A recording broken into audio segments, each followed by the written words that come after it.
नमस्कार दोस्तों, आज हम इस वीडियो में आपके साथ डिस्कस करेंगे बाइक्स में इस्तेमाल होने वाले अलॉय व्हील और स्पोक व्हील के बारे में। कैसे ये दोनों व्हील एक दूसरे से अलग हैं और अलग अलग परिस्थितियों में कैसे अपने कार्य को बखूबी करते हैं।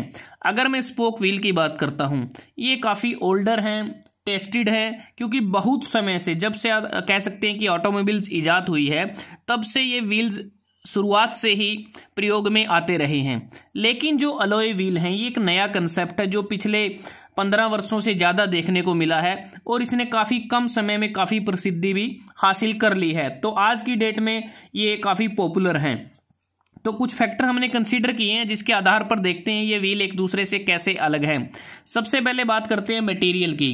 जो अलॉय व्हील हैं, इन्हें हम मैग व्हील के नाम से भी जानते हैं और ये एल्यूमिनियम के भी बने हो सकते हैं और मैग्नीशियम के भी बने हो सकते हैं। और कुछ ऐसे भी अलॉय व्हील होते हैं जो टाइटेनियम अलॉय के भी बने होते हैं, जो काफ़ी महंगे होते हैं। और एल्यूमिनियम से बने व्हील सस्ते होते हैं, जबकि जो मैग्नीशियम से बने अलॉय व्हील हैं वो थोड़े महंगे होते हैं क्योंकि वो थोड़ा अल्ट्रा लाइट होते हैं। अगर बात करते हैं स्पोक व्हील की, तो ये स्टील के बने होते हैं। उसके बाद प्रोसेस ऑफ मेकिंग, कैसे इनको बनाया जाता है।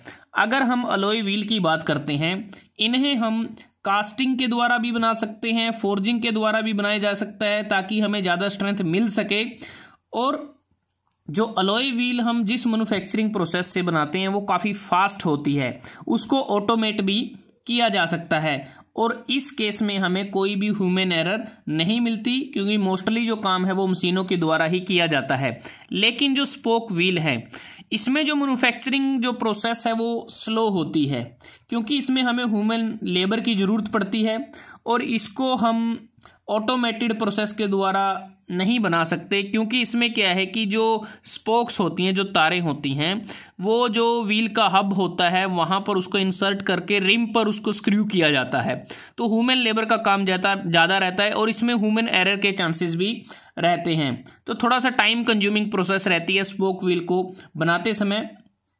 उसके बाद अगर हम बात करते हैं डिज़ाइन की, डिज़ाइन के मामले में अलॉय व्हील का कोई सानी नहीं है क्योंकि इसके काउंटलेस डिज़ाइन अवेलेबल हैं, बहुत सारे डिज़ाइन अवेलेबल हैं, डेली नए नए डिज़ाइन इसके निकल कर आते हैं। तो एक प्रकार से जो डिज़ाइन की बात करें, कलर की बात करें, डिज़ाइन के अलग अलग शेप की बात करें, तो बहुत ज़्यादा मात्रा में इसके जो डिज़ाइन है वो अवेलेबल हैं, काफ़ी स्टाइलिश हैं।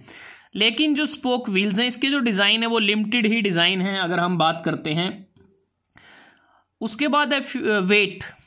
जो अलॉय व्हील हैं ये ऐसे मटेरियल से बनाए जाते हैं जो लाइट होते हैं, तो इनका जो वेट है काफ़ी लाइट वेट होता है स्पोक व्हील के कंपैरिजन में, जबकि जो स्पोक व्हील हैं ये हैवियर होते हैं, थोड़े भारी होते हैं।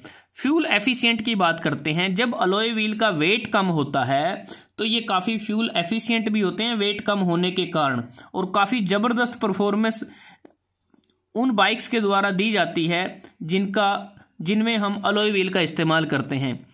अगर हम स्पोक व्हील की बात करते हैं, ये कम फ्यूल एफिशिएंट होते हैं क्योंकि हैवी होता है। उसके बाद बात करते हैं रोलिंग फ्रिक्शन।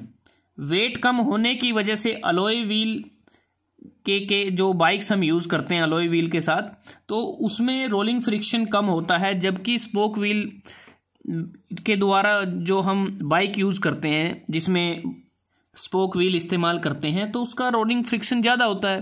ड्यूरेबिलिटी की अगर हम बात करते हैं, ड्यूरेबिलिटी एक प्रकार से मजबूती की बात हो रही है यहाँ पर, तो अलॉय व्हील की जो ड्यूरेबिलिटी है वो कम होती है क्योंकि ये लाइट और सॉफ्ट मेटल से मिलकर बने होते हैं और एक प्रकार से जो रोड के जर्क्स हैं, शॉक्स हैं, तो उससे इनको दिक्कत आ जाती है, कई बार डैमेज भी हो जाते हैं ये। लेकिन जो स्पोक व्हील हैं इनकी जो ड्यूरेबिलिटी है वो ज़्यादा होती है और ये रोड बम्प्स को, जर्क्स को बिना किसी प्रॉब्लम के बियर कर सकते हैं। यही कारण है कि इनको हम काफ़ी जो ऑफ रोड कंडीशंस हैं, काफ़ी ऊबड़ खाबड़ हैं या डेजर्ट है या जो माउंटेन राइडिंग है, तो वहाँ पर इनका ज़्यादा इस्तेमाल किया जाता है। रिपेयर की अगर हम बात करते हैं, जो अलॉय व्हील की जो रिपेयर है वो ईजी नहीं है थोड़ा सा और कॉस्टली रिपेयर होती है क्योंकि अगर अलॉय व्हील में थोड़ा सा भी डैमेज हो जाता है, डैमेज का मतलब है कि अगर कोई बेंडिंग हो जाती है या कोई एक जो कॉर्नर वगैरह टूट जाता है, तो उस केस में क्या है कि हमें एंटायर पूरे व्हील को बदलना पड़ता है।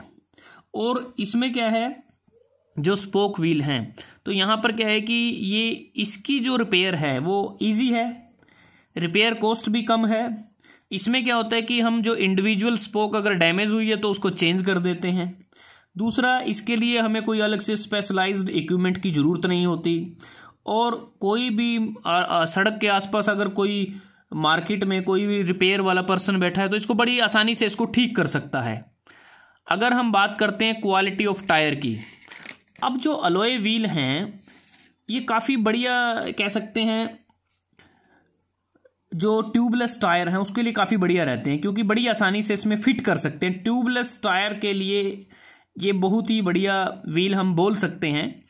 और जो स्पोक व्हील हैं मोस्टली तो अगर हम बात करें ट्यूब्ड टायर के साथ इसका इस्तेमाल किया जाता है, लेकिन वर्तमान समय में बहुत से मैन्युफैक्चरर ऐसे हैं जिन्होंने इसमें जो एक्चुअली होता क्या था कि जो स्पोक हम यूज़ करते थे और जो रिम होता था वहाँ पर एक ज्वाइंट होता था, तो उस ज्वाइंट को सील कर दिया है। जैसा आपको इस डायग्राम में नज़र आ रहा है, यहाँ पर ये सीलिंग प्रोवाइड कर दिया उस ज्वाइंट पे, जिससे क्या है कि अब जो स्टोक व्हील हैं उसे हम ट्यूबलेस टायर के साथ भी इस्तेमाल कर सकते हैं। उसके बाद है स्टेबिलिटी एट हाई स्पीड। अब जो अलॉय व्हील हैं ये काफ़ी एक्सीलेंट स्टेबिलिटी हम बोल सकते हैं इसकी, क्योंकि इसका वेट भी कम है और ये थोड़ा सा कहते हैं रिजिड भी होते हैं। और यही कारण है कि हाई स्पीड पे ये अपनी स्टेबिलिटी को बरकरार रखते हैं और इसे हम जो रेसिंग बाइक्स में इसका इस्तेमाल करते हैं। अगर बात करते हैं स्पोक व्हील के केस में, स्पोक व्हील के केस में जो स्टेबिलिटी है वो ज़्यादा नहीं होती और इसको हम डर्ट बाइक के तौर पे इसका ज़्यादा इस्तेमाल कर रहे हैं। हीट डिसिपेशन की अगर बात करें, अलॉय व्हील में जो मटेरियल हम यूज़ करते हैं वो हीट के गुड कंडक्टर होते हैं, जिसके कारण जो हीट डिसिपेट जो ज़्यादा होती है अलॉय व्हील में स्पोक व्हील के कंपैरिजन में। तो एक प्रकार से जो ब्रेक की ओवर हीटिंग की प्रॉब्लम होती है वो अलॉय व्हील के केस में कम हो गई है, बहुत ज़्यादा कम हो गई है। स्पोक व्हील की अगर बात करें, इसमें क्या है कि जो मटेरियल है वो ज़्यादा हीट डिसिपेट नहीं करता, तो जिसके कारण क्या है कि यहाँ पर कई बार ब्रेक ओवर हीटिंग की प्रॉब्लम आ जाती है। अगर हम कॉस्ट की बात करते हैं, अलॉय व्हील एक्सपेंसिव होते हैं, महंगे होते हैं, क्योंकि इसको बनाने में जो हम हाई क्वालिटी मटेरियल यूज़ करते हैं वो थोड़ा सा महंगा है। स्पोक व्हील की बात करें, ये सस्ते होते हैं और क्योंकि इसकी मैन्युफैक्चरिंग प्रोसेस भी सिंपल है।